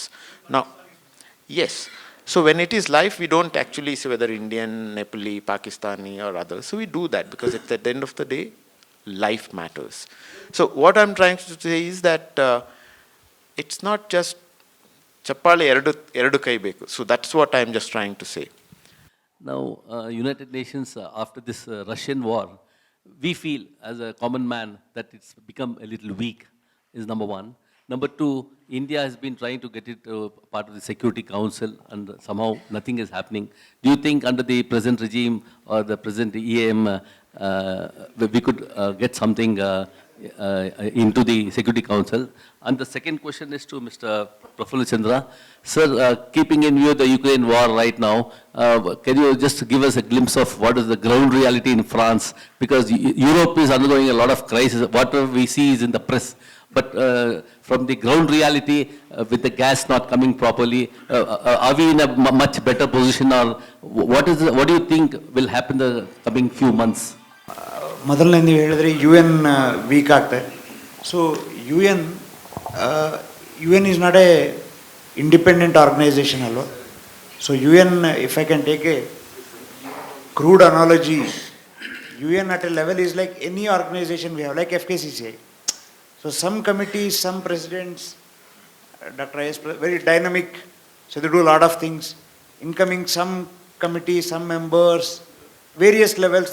So UN is like that. So UN can be effective only to the extent that its members want it to be. So it's not a supranational body alla adu. It's a body comprising of governments, national governments. So hangagi ಅದರ structure ಹೇಗಿದೆ ಅಂತಂದರೆ ನೀವು ನೋಡಿದ್ರೆ World War II ಆದಮೇಲೆ big countries, major powers of that time got together and said, let us maintain a world order whereby we will become, ensure peace and we will solve smaller issues. Whereas over a period of 70 plus years, where there was a conflict between the major powers, their UN was less effective. I wouldn't say totally not effective, but less effective. But it is still, you see that nobody has walked out. So the issue ಈಗ February ತಿಂಗಳಲ್ಲಿ Ukraine ಮೇಲೆ ಶುರುವಾದಾಗ conflict ತಿಂಗಳ ಒಂದೊಂದು member UN security council member rotating presidency ಇರುತ್ತೆ. So February ತಿಂಗಳಲ್ಲಿ Russia was the president. So ಯಾರ್ಯಾರು ಅಮೆರಿಕಾದವ್ರು ರಿಕ್ವೆಸ್ಟ್ ಮಾಡಿದ್ರು, ಬೇರೆಯವ್ರು ರಿಕ್ವೆಸ್ಟ್ ಮಾಡಿದ್ರು, ನಾವು ಬಂದು ಯುಕ್ರೇನ್ ಇಶ್ಯೂಯಲ್ಲಿ ಡಿಸ್ಕಸ್ ಮಾಡ್ತೀವಿ ಅಂತೇಳಿ. ಪ್ರೆಸಿಡೆಂಟ್ ಮೀಟಿಂಗ್ ಕರೆದೇ ಇರ್ಬೋದು. ಸೊ ಪ್ರೊಸೀಜರ್ ಹೆಂಗಿದೆ ಅಂದರೆ ಪ್ರೆಸಿಡೆಂಟ್ ಮೀಟಿಂಗ್ ಕರೀಲಿಲ್ಲ ಅಂದರೆ ಯಾರೇನು ಮಾಡೋಕ್ಕೆ ಬರೋದಿಲ್ಲ. ಈಗ ನಿಮ್ಮ ಸಾಹೇಬರು ನೀವೆಲ್ಲ ರಿಕ್ವೆಸ್ಟ್ ಮಾಡ್ತೀರ, ಅವ್ರು ಹೇಳ್ತಾರೆ ನಾನು ಮೀಟಿಂಗಿಗೆ ಇರೋದಿಲ್ಲ ಅಂತೇಳಿ. ಸೊ ನೀವೆಲ್ಲ ಕಲ್ತು ಮೀಟಿಂಗ್ ಮಾಡಿದ್ರು ಅದು UN, ಅದು FKCC official office bearers meeting ಆಗೋದಿಲ್ಲ. ಅವ್ರು ಬರಬೇಕು, ಆಫೀಸ್ ಬೇರರ್ಸ್ ಎಲ್ಲ ಬರಬೇಕು. ಎಕ್ಸಾಕ್ಟ್ಲಿ ಅದೇ ಥರ president of the security council convene ಮಾಡಲಿಲ್ಲ ಅಂದರೆ ಅದಕ್ಕೇನು ಸ್ಯಾಂಕ್ಟಿಟಿನೇ ಇಲ್ಲ. But still Russia convened all the meetings, they discussed, they heard the criticism, they presented their point. ಯಾಕೆಂತಂದರೆ ಗ್ಲೋಬಲ್ ಲೆವೆಲಲ್ಲಿ we are also shaping opinions. We are putting our point of view, whether you may accept it, you may not accept it, but it's a forum for dialogue also between big powers. So nobody has disengage, ಯಾರು ನಾವು ಮಾತಾಡೋದಿಲ್ಲ ಅಂತ ಹೇಳಲಿಲ್ಲ, in spite of the conflict going on. So to that extent ನಿಮ್ಮ UN related answer. Security council again ಏನಂತಂದರೆ membership ಇಂಡಿಯಾದ್ದು, it is not a question of ಯಾವ ಕಂಟ್ರಿಗೆ ಎಷ್ಟು ಇಂಪಾರ್ಟೆನ್ಸ್ ಇದೆ, ಅವ್ರು ಏನು ರೋಲ್ ಪ್ಲೇ ಮಾಡ್ತಾ ಇದ್ದಾರೆ ಅಂತಲ್ಲ. ಈಗ ಭಾರಿ again one more crude analogy ಹೇಳ್ಬೇಕಂತಂದರೆ, ನಾವು ಇದೇ ಲೈನಲ್ಲಿ ಕೂತಿದ್ದೀವಿ, ನಿಮ್ಮ ಟರ್ಫ್ ಕ್ಲಬ್ ಇದೆ, ಗಾಲ್ಫ್ ಕ್ಲಬ್ ಇದೆ, ಮೆಂಬರ್ಶಿಪ್ ಹೆಂಗೆ ಮಾಡ್ಕೊಂಡಿದ್ದೀರಿ ಹೇಳಿ. ಸೊ ಯಾರು you restricted, you are club because you want exclusivity ಅಲ್ವಾ. So you have a veto over who is going to be membership, ಯಾರಿಗೆ ಹ್ಯಾಂಡ್ ಓವರ್ ಮಾಡ್ತೀರಿ, ಎಷ್ಟು ಜನನ ಅಡ್ಮಿಟ್ ಮಾಡ್ಕೊತೀರಿ, ಯಾವ ಟರ್ಮ್ಸಲ್ಲಿ ಅಡ್ಮಿಟ್ ಮಾಡ್ಕೊತೀರಿ. It is a question of that rather than there are any number of eligible people. But ಆದರೆ the club ಏನಾಗುತ್ತೆ, you are an exclusive club because you decide who comes in. So security council permanent members ಅನ್ನೋದು ಕೂಡ it's a equivalent of that kind of a club that came in to existence under certain circumstances. ಇಂಡಿಯಾದ್ದು ಒಂದು growing ಸ್ಟೇಚರ್ಗೆ ಒಂದೇನು ಹೇಳ್ತೇನೆ ಅಂತಂದರೆ, last ಇದು 8ನೇ ಸಾರಿ ನಾವು elect ಆಗಿದ್ದೀವಿ. ಈ ಮೊನ್ನೆ 2021-22 ಈ ಟರ್ಮ್ ಏನಿದೆ 8ನೇ ಸಾರಿ. ಪ್ರತಿ ಸಾರಿನೂ ನಮ್ಮ ವೋಟ್ ಶೇರ್ ಏನು ನಮಗೆ ಜನರಲ್ ಅಸೆಂಬ್ಲಿಯಲ್ಲಿ ನಮ್ಮನ್ನು ಎಲೆಕ್ಟ್ ಮಾಡ್ತಾರಲ್ಲ, ಅದು ಇನ್ಕ್ರೀಸ್ ಆಗ್ತಾಯಿದೆ. ಈ ಸಾರಿ 187 ಕಂಟ್ರಿಗಳು ನಮಗೆ ಸಪೋರ್ಟ್ ಮಾಡಿದೆ. ಈ ಸಾರಿ ನಾವು ಯೂಶ್ವಲಿ ಏನು ಮಾಡ್ತಾಯಿದ್ವಿ ಅಂದರೆ 10 ವರ್ಷಕ್ಕೊಂದ್ಸರಿ ನಾವು ಕಂಟೆಸ್ಟ್ ಮಾಡ್ತಾಯಿದ್ವಿ. ಈಗ ನಾವು we have decided to decrease the frequency and contest once in 6 years. So ಈಗಾಗಲೇ ಹೋದ ತಿಂಗಳು ನಾವಾಗಲೇ ಡಿಕ್ಲೇರ್ ಮಾಡಿದ್ದೀವಿ 28-29ನೇ ವರ್ಷದ ಇದಕ್ಕೆ ನಾವು ಕಂಟೆಸ್ಟ್ ಮಾಡ್ತೀವಿ ಅಂತ ಹೇಳಿ. And we are already receiving support. ಆಮೇಲೆ ಪರ್ಮನೆಂಟ್ ಮೆಂಬರ್ಶಿಪ್ಪಿಗೆ ನೀವು ನೋಡಿರ್ಬೋದು, almost every major country has shed whenever reforms ಆದರೆ ಇಂಡಿಯಾದ ಕ್ಯಾಂಡಿಡೇಚರ್ಗೆ ಸಪೋರ್ಟ್ ಮಾಡ್ತೀವಿ ಅಂತೇಳಿ. ಈಗ ಹೆಂಗೆ ಅಂದರೆ ಕೆಲವು ಒಂದು 10-12 ಕಂಟ್ರಿ ಇದೆ ಪ್ರಪಂಚದಲ್ಲಿ, ಅವ್ರಿಗೆ ಅವ್ರ ಓನ್ ಕ್ವಾಲಿಫಿಕೇಷನ್ ಮೇಲೆ ಯಾವತ್ತೂ ಮೆಂಬರ್ಶಿಪ್ ಸಿಗೋದಿಲ್ಲ. ಅವ್ರೇನು ಮಾಡ್ತಾ ಇದ್ದಾರೆ ಅಂದರೆ ಅವರೆಲ್ಲ ಸೇರ್ಕೊಂಡು ಒಂದು ಕಾಫಿ ಕ್ಲಬ್ ಅಂತ ಮಾಡ್ಕೊಂಡಿದ್ದಾರೆ. It is also A club. ಅದರಲ್ಲಿ ಯಾರ್ಯಾರಿದ್ದಾರೆ ನಾನು ನಿಮಗೆ ಹೇಳಿ, ಪಾಕಿಸ್ತಾನದವ್ರು ಇದ್ದಾರೆ, ಇಟಲಿನವ್ರು ಇದ್ದಾರೆ, ಸೌತ್ ಕೊರಿಯಾದವ್ರು ಇದ್ದಾರೆ, ಅರ್ಜೆಂಟೀನಾದವ್ರು ಇದ್ದಾರೆ. ಇವರೇನಪ್ಪ ಅಂದರೆ ಇವರಿಗೆಲ್ಲ ಒಂದೊಂದು ಕಂಟ್ರಿ, ಅರ್ಜೆಂಟೀನಾಕ್ಕೆ ಬ್ರೆಜಿಲ್ ಬೇಕಾಗಿಲ್ಲ, ಇಟಲಿನವ್ರಿಗೆ ಜರ್ಮನಿನವ್ರು ಬೇಕಾಗಿಲ್ಲ, ಪಾಕಿಸ್ತಾನದವ್ರಿಗೆ ನಾವು ಹೋಗೋದು ಬೇಕಾಗಿಲ್ಲ, ಸೌತ್ ಕೊರಿಯಾದವರಿಗೆ ಜಪಾನವ್ರು ಹೋಗೋದು ಇವರು ಯಾರು ಕ್ಲಬ್ ಹೊರಗಡೆ ಇದ್ದಾರೆ ಆ ಮೆಂಬರ್ಶಿಪ್ ಕೊಡಬಾರ್ದವ್ರನ್ನ ಉದ್ದೇಶ ಇಟ್ಕೊಂಡಿದ್ದಾರೆ. ಸೊ ಅವರು ಕೂಡ ಅಲ್ಲಿ ಪ್ರೊಸೀಜರ್ ಏನಿದೆ ಅಂದರೆ 2/3 ಆಫ್ ದ ಮೆಂಬರ್ಶಿಪ್ಪು ವೋಟ್ ಮಾಡಬೇಕು. ಆಮೇಲೆ ಈ ಸೆಕ್ಯೂರಿಟಿ ಕೌನ್ಸಿಲ್ ಕೂಡ ಯುನಾನಿಮಸ್ ಆಗಿ ಮೆಂಬರ್ಸ್ ಕೂಡ ವೋಟ್ ಮಾಡಬೇಕು. P5 ಪರ್ಮನೆಂಟ್ ಮೆಂಬರ್ಸ್ ಅವರು ವೋಟ್ ಮಾಡಬೇಕು. ಸೊ ಎಷ್ಟು ಡಿಫಿಕಲ್ಟ್ ಮೆಂಬರ್ಶಿಪ್ ಅಂದರೆ ಭಾಳ ಮಟ್ಟಿಗೆ ನಿಮ್ಮ ಎಲ್ಲ ಈ ಲೈನಲ್ಲಿರೋ ಎಲ್ಲ ಕ್ಲಬ್ಗಳ ಮೆಂಬರ್ಶಿಪ್ ಈ ಸಮಥಿಂಗ್ ಸಿಮಿಲರ್ಲಿ ಈಕ್ವಲಿ ಡಿಫಿಕಲ್ಟ್ ಅನ್ಸುತ್ತದೆ. But what I am saying is we are compensating it by coming into the council more frequently, and whenever we are not outside the council, you will see that we are in various other organizations. Today UN onde alla, SCO ide, next year namdu SCO chairmanship ನಾವು host ಮಾಡ್ತಾ ಇದ್ದೀವಿ. G20 for the first time we are December ಅಲ್ಲಿ presidency. Next year ಅಲ್ಲಿ the 20 most powerful countries in the world, they will all come to India. Prime Minister Modi will be hosting it in Delhi. So we are across the world, any major organization we are a member, and we are doing much more than what we can expected of a country of our size and economic role. So hangagi it's also a question of how the game is, rules of the game is framed, are rigged. So that is also an aspect, is that it's just not about now obbre qualification idya ilva annadu. So I think it will happen in due course, hopefully. Excellency, I have a question for you. My name is Dr. Kiran. In fact, when you were the first secretary at US, I had met you with Dr. Hamibira and I had met you in Washington DC, sir, along with Dr. Hemchand Sagar and people. For that. So, Arti Krishna and Shekhar Narasimhan and all we were there. Yes, sir. Excellency, I have one question to you. Whenever there is I'm only particular to US because that is where a lot of times we interact. Whenever there is a problem, ಯಾರಾದರೂ ಅಲ್ಲಿಂದ ಬರ್ತಾರೆ ಅಂತ ಹೇಳಿದ್ರೆ, for a foreigner, our embassy is there, whether it is in San Francisco or even at Atlanta or even New York, they immediately try to facilitate them. When we Indians want to go there for in case of any emergency also, I will take you the very recent example, sir. Just last week we were all supposed to go to US for the road show along with 4 diplomats, none other than the Director of Industries and Commerce, and their visas has been rejected. Senior IAS officers, their visas has been saying that they're not answering at all. We are trying our own, seeing even I also tried through Mr. Dr. Nagendra Prasad from San Francisco. We had all these programs, lined up. Unfortunately, it did not happen. Why we has to be deprived when India is, we are looking at that way. And if you see, even if you are, for example, just now my colleague Mr. Shukumar also saying about France anywhere, you want to ask them for the visa, they just give visa only for that 6 days or 15 days. Now at least they have come up to some 3 months, sometimes they give for 1 year. So many people like us, we know the local consul generals because they are given us for 3 years and 5 years. But there are, for a regular person, for an industrialist, it's extremely difficult for somewhere they have to go. And my humble request to such 3 senior diplomats from Karnataka, our humble request is that please bring one consul, the American consulate here in Bangalore, which is a long demand from all of us. So I think please look into that, sir. That's all I wanted to say. Consular dialogue antane ide at a very senior level. So visa, believe me, it's a constant ongoing thing. Even now, iga monne 26-27 ಜನ officers ಈ training ಪ್ರೋಗ್ರಾಮಲ್ಲಿದ್ವಿ. ಒಂದು ವಾರ first Fletcher school ಬೋಸ್ಟನ್ನಲ್ಲಿ ನಮಗಿತ್ತು. Everybody all 26 had 26 different experiences in getting US visa. So after working 16-17 years more in Government of India, I am dealing with UN Security Council. I go to New York every 3 months, 4 months I have to go. Every one of us had a different experience. Avrdu kelu limitations ide. Some of it is how they deal with visa issues. At any point of time, ನಿಮಗೆ ಗೊತ್ತಿರ್ಬೋದು, around 1.5 million Indians are traveling for various purposes. So peak season ಏನಿದೆ ನಮ್ಮ ಟ್ರಾವೆಲಲ್ಲಿ, ನಾವು ಅವ್ರ ಎಂಬಸಿನಲ್ಲಿ ಜಾಸ್ತಿ ಎಂಪ್ಲಾಯೀಸ್ಗೆ ಅಮೆರಿಕಾದಿಂದ ಬಂದು ಕೆಲಸ ಮಾಡೋದಕ್ಕೆ ಎಕ್ಸ್ಟ್ರಾ ಪರ್ಮಿಷನ್ ಕೊಡ್ತೀವಿ. ಈ ಸ್ಯಾಂಕ್ಷನ್ ಸ್ಟ್ರೆಂತ್ ಇದ್ದರೆ ಅವ್ರ ಕನ್ಸುಲೇಟಲ್ಲಿ. ಸೊ ನಾವು we give like another 50-60 more people to come and work. But COVID, I think, has made created a lot of problems. First phase, I was in US till July 2020. So we had a huge problem. Matte restart madodu, when we started Vande Bharat. Yeah, I fully sympathize with you. And coming from Karnataka, ನಿಮ್ಮ ಥರನೇ ನನಗೆ ನಮ್ಮ Mrs ಮಧ್ಯದಲ್ಲಿ ಒಂದು 60-70 ಜನ family members ಇದ್ದಾರೆ, travel ಮಾಡೋರು ಹೋಗೋರು. ಸೊ ನಮ್ಮ ಒಬ್ಬರು ಸೀನಿಯರ್ ಆಫೀಸರು ವಾಟ್ಸಪ್ಪಲ್ಲಿ ಬರ್ಕೊಂಡ್ಬಿಟ್ಟಿದ್ದಾರೆ, ನನಗೆ ವೀಸಾ ರಿಕ್ವೆಸ್ಟ್ ದಯವಿಟ್ಟು ಕಳಿಸ್ಬೇಡಿ, ನಾನು ಇಂಡಿಯನ್ ಆಫೀಸರ್, ನನಗೆ ಇಂಡಿಯನ್ ವೀಸಾ ಕೇಳಿ ಅಂತೇಳಿ.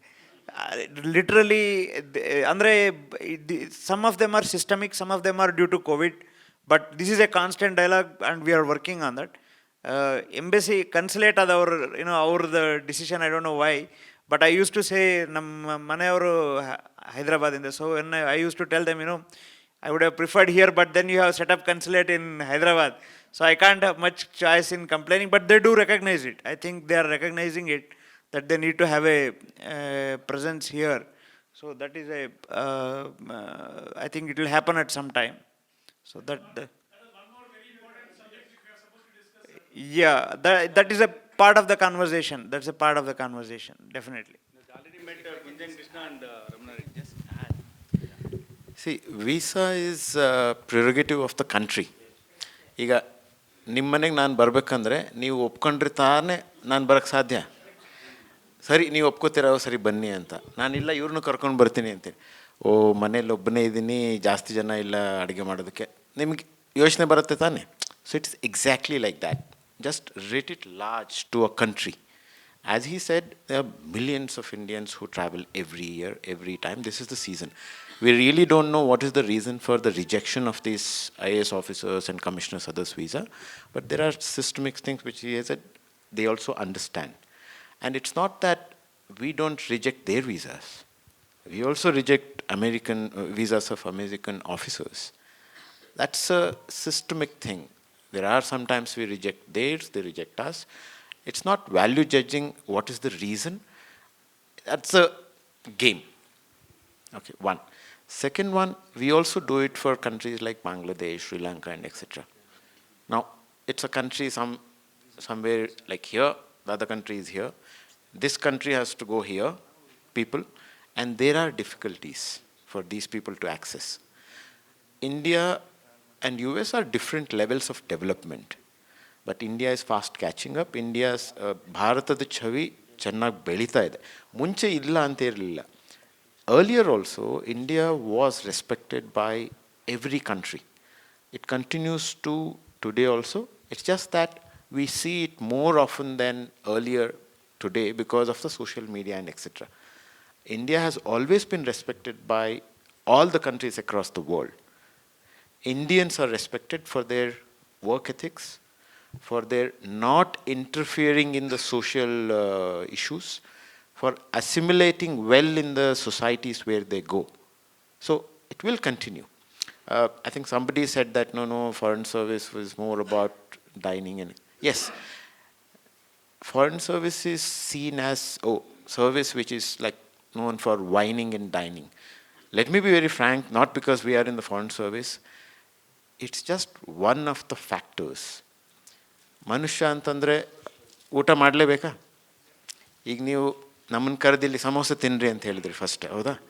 So when we engage with somebody we sit across table or a meal or a coffee, we do it.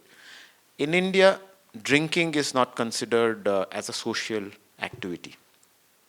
In those countries, because of the climate and etc., or the things that is there in the society, drinking is part of social activity where they bond.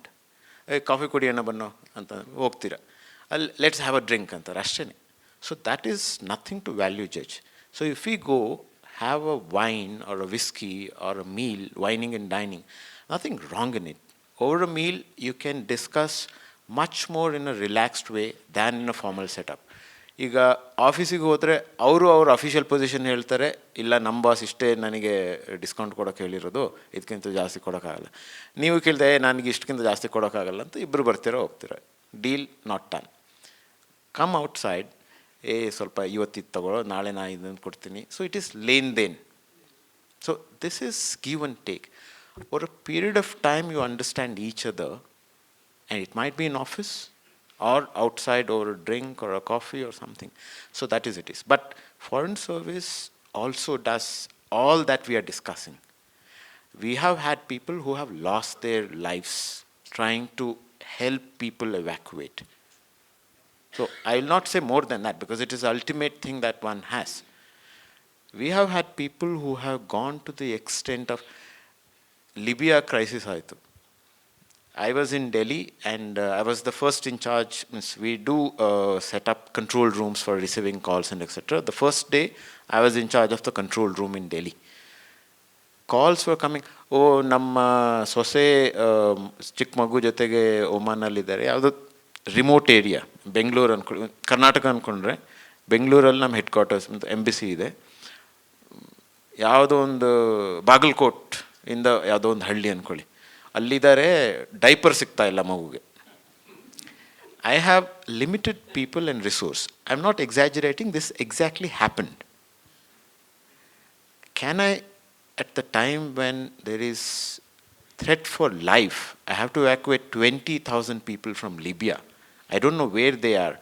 Can I bother or think about sending a diaper to a baby? I cannot and I will not. And if I don't do today, what they will do, they'll just tweet, Indian embassy refused to help us. I'll not say anything. I'm not saying yes or no. This happens. And we can do as much as 24 hours and a person allows us to do. So we have supplied medicines for those people who are under distress.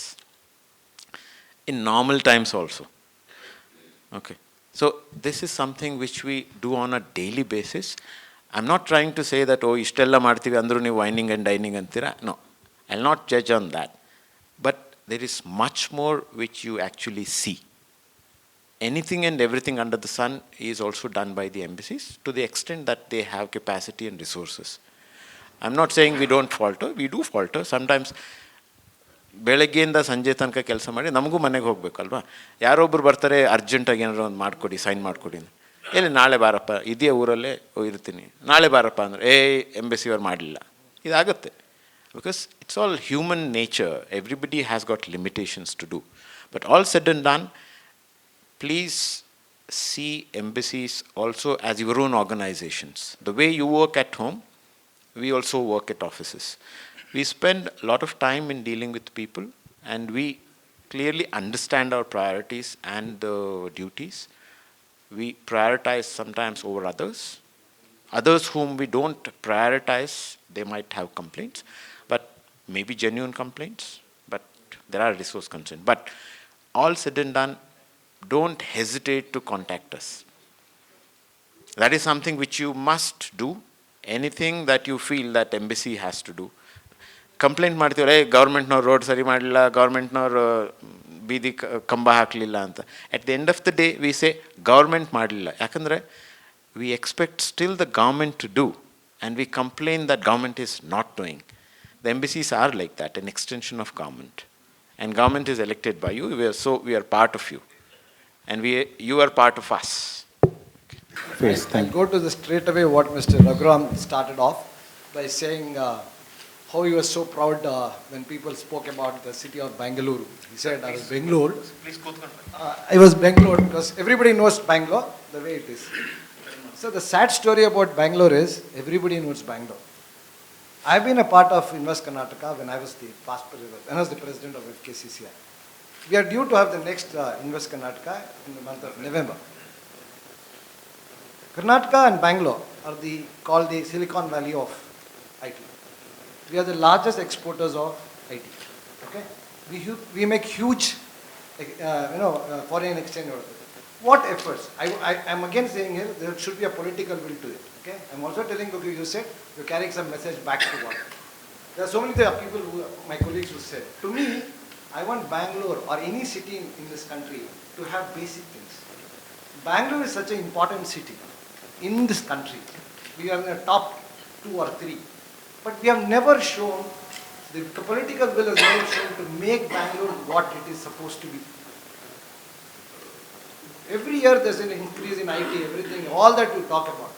Either it is the local government, sadly and proud we have both the government here and the center the same government. But I don't see any difference with the important. What is very important is infrastructure. Sadly we miss. Look at the neighboring states. The airport is on one side where Hosur grew. They used our infrastructure. The other side of the airport is that, again, the other side, the Andhra part of it is growing. Why? There is no political will. This is the message as a Bangalorean, and all my friends and colleagues will understand. Bangalore needs urgent attention. Even after 7 years in the world, we are now India's number 3 airport. To get connected, we are taking advantage. So to me, there are a lot of businesses which can really, really improve. See, the working hours of our staff is held up in a travel pattern. So these are important things. As Government of India also should take the lead. You cannot leave it to the state government to say, because the revenue also is pumped out of the state. This is something, with the GST being all around, this is something else. The second, Bangalore is such a name that if you say, I want a place in Bangalore, and if the state government says, I'll give it to you in Tumkur, you'll say, no.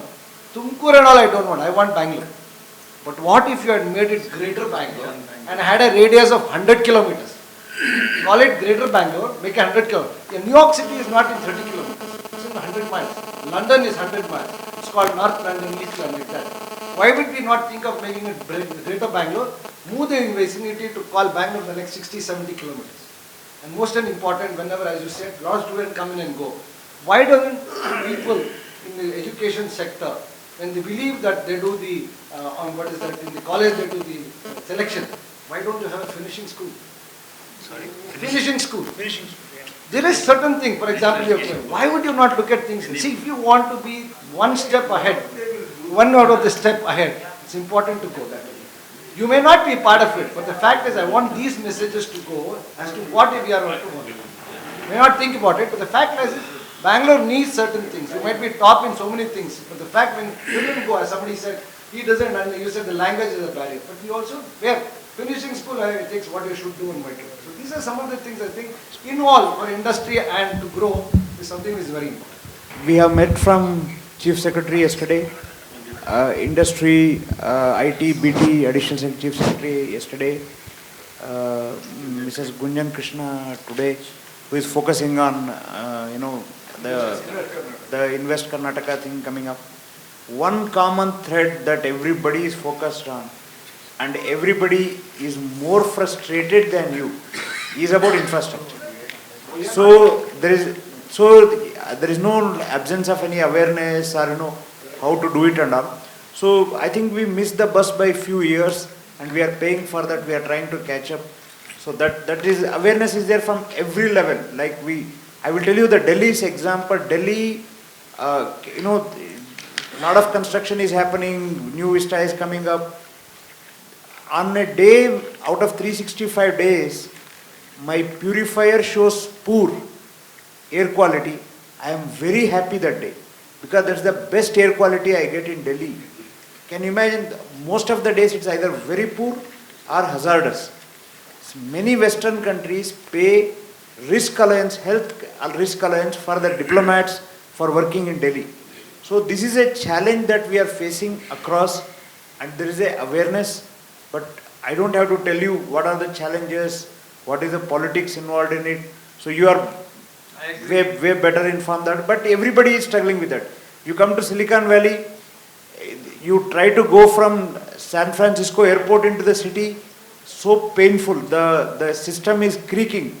You get into New York metro. Today we have like 20 cities coming up with best of the metros coming. You get into New York metro, you will see rats running around. How horrible it is.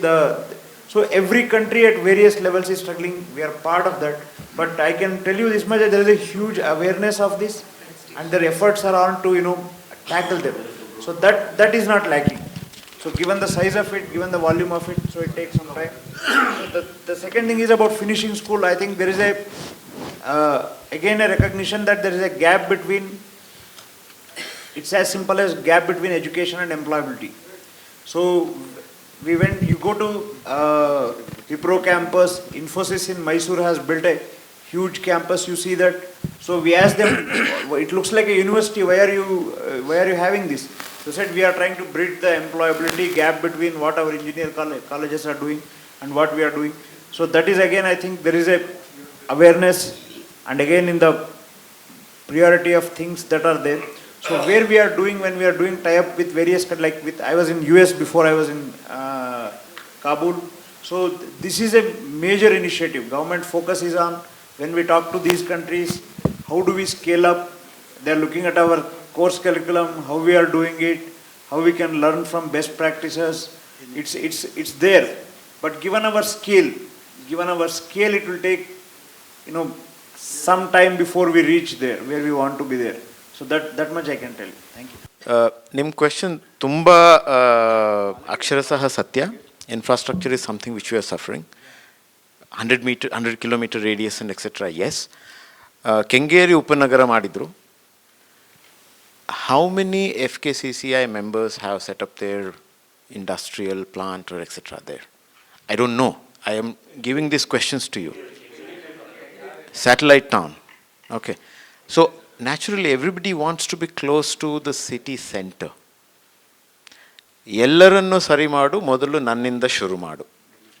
One. Now, if we want infrastructure to be developed, we also have to be part of it. Bahusha Shivananda Circle hatra ಒಂದು metal bridge ಕಟ್ತಿದ್ದಾರೆ. Why is it stuck? Yesterday our drivers were saying that I think Honda showroom, retail showroom owner has put a litigation. Now, yes, he is losing some part of his building. But what about the collective benefit that it would accrue to the industry, that part? In this kind of infrastructure project, there is something called as development tax. Government develops and people are supposed to pay tax because government have developed these kind of infrastructure. It's not there in India still. ಯಾಕಂದರೆ ಒಂದು ನಾವು highway ಕಟ್ಟಿದರೆ, over bridge ಕಟ್ಟಿದರೆ, drainage facility ಕಟ್ಟಿದರೆ ಆ area develop ಆಗುತ್ತೆ. So ಜನ ಬರ್ತಾರೆ, ನಿಮ್ಮ ಮನೆ ರೆಂಟ್ ಜಾಸ್ತಿ ಆಗುತ್ತೆ. People will start going around much more. So economic activity increases. So we have to see it from that angle. If we are very litigant society as individuals, as society. Anything that we see, we just nanigenu agbardappa bereyaru enaru hakolli. So I'm not saying what the question which you raised and what he said, every one of us, barring none, realize that it is the need of the hour. Probably we have missed this bus by some 10 years. It cannot be, hindsight is the best side, but we cannot say that, no, government ಏನು ಮಾಡ್ತಿಲ್ಲ. So it is just like each society gets the government that it deserves or desires. So we will have to ask our MPs and MLA, irrespective of the party lines, what we need as society. You have to ask every one of us, are we going towards the right developmental agenda? So if that is the case, I think we will go. I think we are developing and progressing as a society towards being nice and good and developing, progressing. I think we should be in good states very soon. Sorry. UNO is playing less role in the global. If that is the case, why do our India send so many peacekeeping forces, IPS officers? There are known IPS officers gone for peacekeeping. Is it required, sir? Country ನಮ್ಮ stature ಯಾವ ರೀತಿ ಇದೆ, ನಮ್ಮ capabilities ಏನಿದೆ ಅಂತಂದರೆ, ನಾವು ನಮಗೆ ಪ್ರಪಂಚದ ಅಫೇರ್ಸ್ ಎರಡು ರೀತಿ ಇರುತ್ತೆ. ಬಹಳ ಕ್ರೂಡಾಗಿ ಹೇಳಬೇಕಂತಂದರೆ rule makers and rule followers. So ನಾವು ರೂಲ್, ನಮ್ಮ ಕೆಪ್ಯಾಸಿಟಿ, ನಮ್ಮ ಸಿವಿಲೈಸೇಷನ್ ಹೆರಿಟೇಜು, ನಮ್ಮ ಓನ್ ಗ್ರೋಯಿಂಗ್ ಕೇಪಬಿಲಿಟೀಸ್ ಏನಿದೆ ಅಂತಂದರೆ, ನಾವು ಕೂಡ ರೂಲ್ ಮೇಕಿಂಗ್ನಲ್ಲಿ ಪಾರ್ಟಿಸಿಪೇಟ್ ಮಾಡೋ ಕೆಪ್ಯಾಸಿಟಿ ಇದೆ, ಇಂಟೆನ್ಷನ್ ಇದೆ. Rule makers also have to implement rules many times. ನೀವು ರೂಲ್ಸ್ ಮಾಡಿ ಕೈ ಬಿಟ್ಬಿಟ್ರೆ ಬೇರೆ ಯಾರೋ ಹೋಗಿ ಇಂಪ್ಲಿಮೆಂಟ್ ಮಾಡೋದಿಲ್ಲ ಅಲ್ವ. So rule maker also has to put in a mechanism to implement the rules of the international order.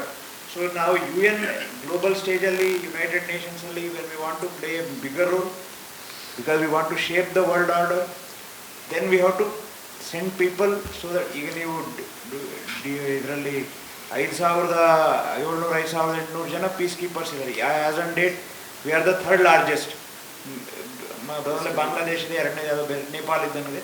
So ಏನಕ್ಕೆ ಕಳಿಸ್ತಾರೆ ಅಂತಂದರೆ, it gives you that kind of role to play in world affairs. ಯಾವಾಗಲೂ ಈಗ ನಾಳೆ bilateral ಆಗಿ ನಮ್ಗೆ ಆ country ಜೊತೆಗೆ ಜಾಸ್ತಿ ಇರದೇ ಇರ್ಬೋದು. ನಿಮ್ಮ ಪೀಸ್ ಕೀಪರ್ಸ್ ಫಸ್ಟ್ಗೆ ಹೋದರೆ, ನಾನು ನಿಮಗೆ ಒಂದು ಎಕ್ಸಾಂಪಲ್ ಹೇಳ್ತೇನೆ. ತುಂಬ ಲಾಂಗ್ ಬ್ಯಾಕ್ 2700 ಲೈಬೀರಿಯಾ ದೇಶ ಇದೆ ಆಫ್ರಿಕಾದಲ್ಲಿ. ನಾವು ಫಸ್ಟ್ ವರ್ಲ್ಡ್ ಹಿಸ್ಟ್ರಿನಲ್ಲಿ first time we sent a women police contingent ಆಯ್ತಾ. ಅವರ president she's a Nobel laureate. ಆವಾಗ ಎಲೆನ್ ಜಾನ್ಸನ್ ಸರ್ಲೀಫ್ ಅಂತ ಹೇಳಿ she was first. She saw that how our women police officers and peacekeepers helped in bringing peace because they formed women self-help groups. So the kind of goodwill we earned, the kind of appreciation we got, and the kind of role we end up playing in the UN system when it comes to shaping global decisions. So everything comes at a, I wouldn't say cost, but stepping up and assuming your responsibilities. You ಕೇಳಿರ್ಬೋದು, India is the first responder in the Indian Ocean region ಅಂತ ಹೇಳಿ. So ಏನು ಅಂತಂದರೆ, ನಿಮಗೆ capacity ಇದೆ, you have the enable capabilities. 2004-5 tsunami ಆದಾಗ Indonesian ಐಲ್ಯಾಂಡ್ಸ್ಗೆ first reach ಆಗಿದ್ದು Indian navy.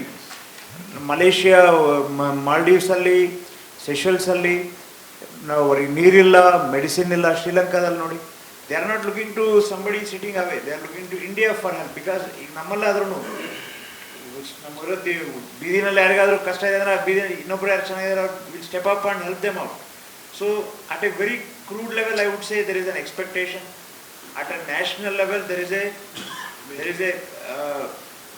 I would say a determination to play that roll.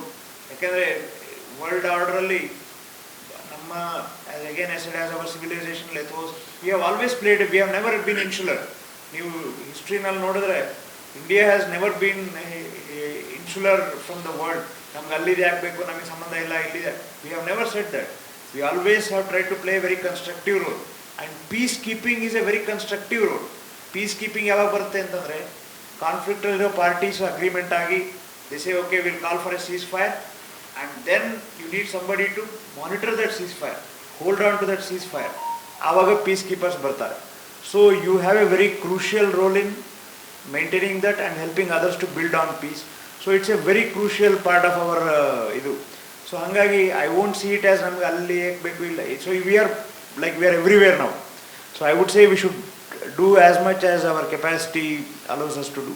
Yeah. Hello, sir, regarding MES, Council General consulate officers and embassies, can they play a role for cutting the cost of Indian imports, huge Indian imports, especially main products like precious metals and petroleum products? See, New York Exchange, Stock Exchange or LME, they decide the world order, the prices. Whereas the producing countries are African countries or not Middle East countries. Why not our MEA ask the embassies and consulate generals to directly get the quote from the producing nations and directly connect it to the importers, especially maybe public sector or private sector in India, which can cut the huge cost, because we have seen recently the inflation and the price rise. So even our Indian rupee, which has become very weak, can appreciate almost 30 to 40% if we concentrate for next 30 months. For a change, I am seeing somebody to come and interfere government in trade. We are having a trend of everybody asking government to get out of trade. So, importer-exporter connect ಮಾಡೋ function we are always doing. ಕೆಲವು countries ಅಲ್ಲಿ ಅವಶ್ಯಕತೆ ಇಲ್ಲ because systems are open. You have got other sources of information. You have got networking. ಕೆಲವು countries ಅಲ್ಲಿ, many countries ಅಲ್ಲಿ we are doing that function. Price setting, I don't think it is feasible also the way world trade is structured. Demand and supply, new businessmen, ನಿಮಗೇನ ಚೆನ್ನಾಗಿ ನನಗೆ ಹೇಳೋದು ಬೇಕಾಗಿಲ್ಲ.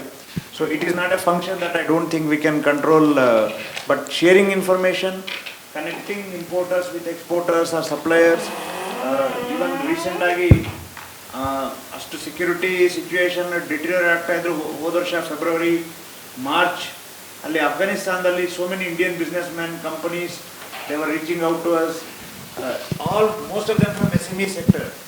And we were connecting them with Afghan traders, Afghan businessmen and all. So that is an ongoing process. But I think price setting is something I don't think anybody wants government to be in. It's a function of demand and speculation. Yeah, so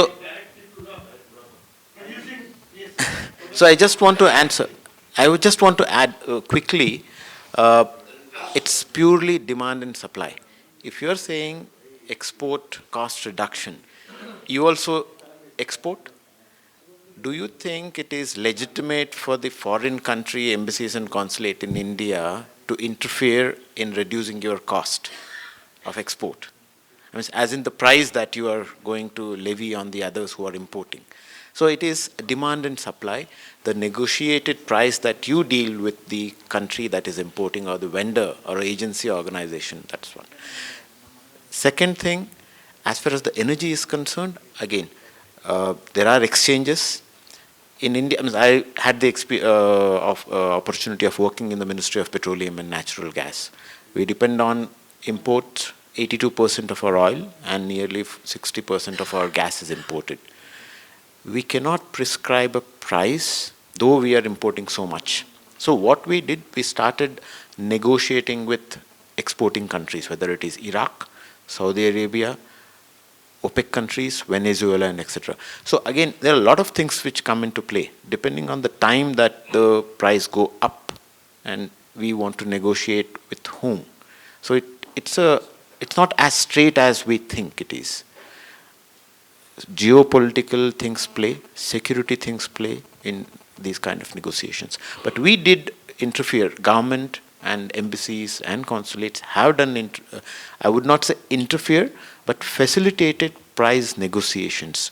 The investments that we did, $5.6 billion of investment that we did in 2017 and 18 in Russian oil and gas fields, which are giving rich dividends, not just only the oil and gas, were negotiated by the government when I was there in the Ministry of Petroleum. Everybody, top from Prime Minister to the Minister to the Secretary, Joint Secretary, me and all our people were involved in negotiations.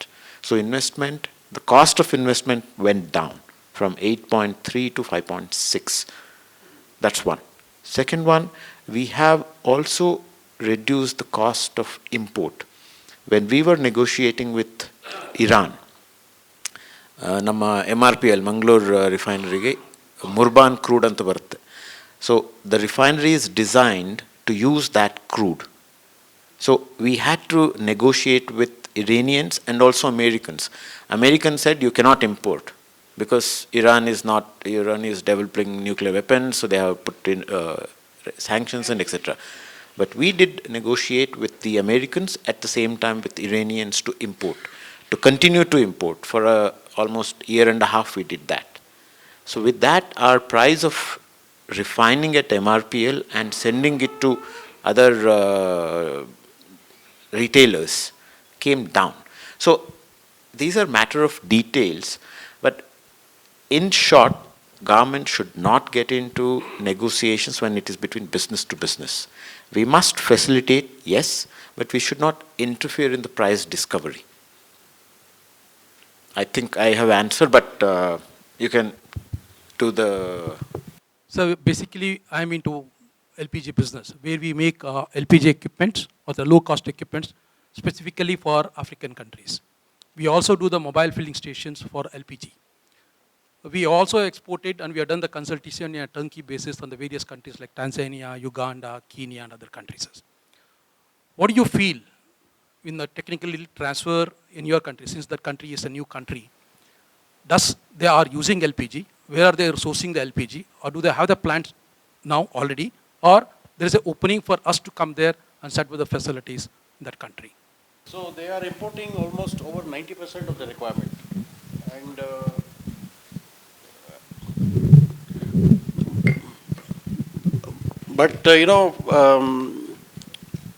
they are actually in the process of exploration. ONGC has got a stake, 13%. It will take some years because at the moment they have just made they've taken some sediments. So that will go for analysis. So their expectation is that 3-4 years down the line, they will have a fair assessment of how much wealth is there. But until then, they'll continue to import from Angola. The whole country runs on generator now. That's the situation in Sao Tome. But what I would say is that there is a need for downstream commercial activities in this sector. Accessories, equipments, there is a market for that. There is a growing market for that. Shell is there already, Total is there. So I think what I would say is you should make a visit. Let us see if you have any specific inquiries, let me know in technical terms. So we will see what I can do. And so this is the general background I can give on this sector there. How do we travel there, sir? You have to reach Lisbon, and there is direct flight from Lisbon to Sao Tome, or you can come to Addis to Sao Tome, or Ghana to Sao Tome. But the regular flight is from Lisbon, everyday flight, 4.5 hours direct. As my colleague said that you have to make a visit. What happens is that now people have started inquiring over emails and video calls. But trust me, physical engagement is the key. You cannot sell a product to another person whom you are trying to sell without physically he or she touching it. Yeah, you have to engage. That's where you build the trust and can take it forward. And from our side, the entire government and all of us believe that it's important that you people are facilitated, because we believe that it is you who create wealth in the society. Until unless entrepreneurs like you create wealth in the society, any society or country cannot become rich or prosperous. So it's very difficult to first become entrepreneurs and create wealth. And we commend the efforts that you people are putting in at your own level, and whatever that little we can do, we'll be always ready to do it. Thanks for the opportunity. Yeah.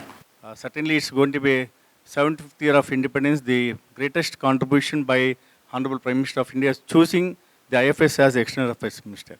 So the first choice has been done by the Prime Minister, and the Prime Minister has been redefined the role of all the foreign service.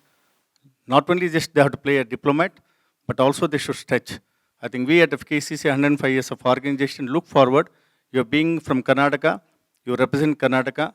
Ultimately, what we want to make, the vision of Chief Minister of Karnataka to make Nava Karnataka to Nava Bharat, and also to achieve 1.25 trillion economy as the vision of Chief Minister, and also to in line with what Prime Minister of India to make 5 trillion economy. I don't think there's going to be any doubt about it, and we should also feel cherished that first time the Prime Minister of India is going to be the President of G20, that is super power of G20. Look forward, and we are fortunate to have all of you, and this is a beginning. You are from Karnataka, we'll certainly have a dialogue with you, and make sure that every member, every trade industry beyond Bangalore will get benefit. As you've been talking about the Vision Karnataka infrastructure, we released the publication, we met Prime Member of Parliament. You talk about young enterprise creating, we have been talking about young enterprise summit with the Prime Minister of India. We talk about all, FKCC has got team of 80 members with the dedicated chairmen and past questions. We've been coming with proactive. And what my members wanted you can be now ambassador for the FKCCA, you can be ambassador for Karnataka, and again beyond Bangalore. Let us work together, make this 75th year of independence real Azad Ke Amrit Mahotsav. So I would like to before call all of you for a group photograph, and we have a pleasant task of just handing over the publications to represent FKCCA. Thank you, sir.